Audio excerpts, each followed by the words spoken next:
Ev gundê li hember gundê kevnar Difneyê û Difnê 2 kilometre li rojavayê Heskîfê ya bi ser ê li Hêvayê.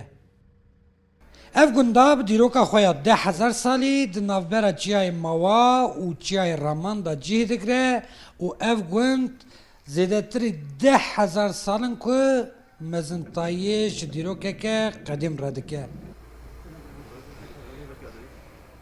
Piştî ku bajarokê kevnar Heskîf dibin bendava Elysuiyê de man, otelên Heskîfê hemû bin av bûn, cihek ji bo geştiyar lê bimînin nemabû. Qaymeqamtiya Heskîfê jî li gundê Difnê dest bi çêkirina otelek ji şikeftan kiriye. Armanc ew e ku carek din dewr û berên Heskîfê bibin navenda turîzmê. Dîroka Difnê û Heskîfê bi hev re girêdayî ye. Oxta girêdayî Heskîfê ye, mîr û beg û qiral û sultan û hikimdarê Heskîfê dihatin li vir seyrengeha wa, ciyê nêçîrî, ciyê em bêjin keyf û sefayê bû. Ev de ji war e, em bêjin zozana Heskîfê ye. Projeyên şikeftin otela nêzî 2 sala li gundê Difnê berdewam dikê, em jî dixwazin ku bi wê jiyana kevn û kevnok û bi rastî jî bi xwezayî û bi dîrokî û ji bên turîstê dinyayê em bikişîne Heskîfê, em bikişîne Difnê ji me re balkiştê. Li dev û dora gundê Difnê zêdetirî 100 şikeft hene. Bi berdewam projeyên bi vî rengî diyarek ku şikeftên temin mezin yê carek din ji mirovan re bibin jîngeh. Her wiha bi xilasbûna vî projeyê hem ji bo turîzma xwezayî hem jî ji bo turîzma dîrokî geştiyarên carek din berê xwe bidin Heskîfê û dewr û berên wî.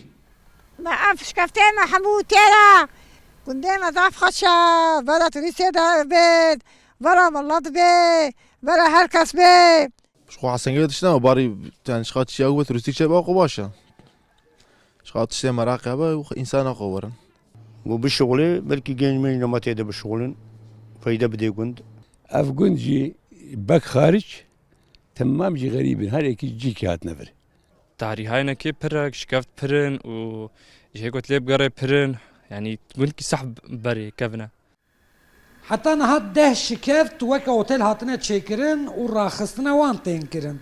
Di rojên pêş de bi çêkirina zêdetirî 30 odeyên din yê ji şikeftan gundê Difnê yê carek din bi geştiyaran geş bibe. Xwezî zimanê van kevrana hebûna ku bigotana di 10,000 salî da kê dîtine, çi bihîstine û çi derbas kirine. Ev şikeftê ku 10,000 sal beriyan hajîngeha mirovahiyê bûn, demek şûn da bi mîmariya nû hatibûn terikandin, îja ji ajelan re bibû jîngeh, wextekî dirêj bû jî wekê kavil hatibûn terikandin.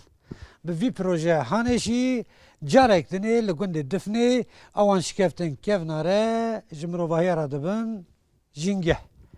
Ebdûselam Akîncî Rûdaw, gundê Difnê Heskîf.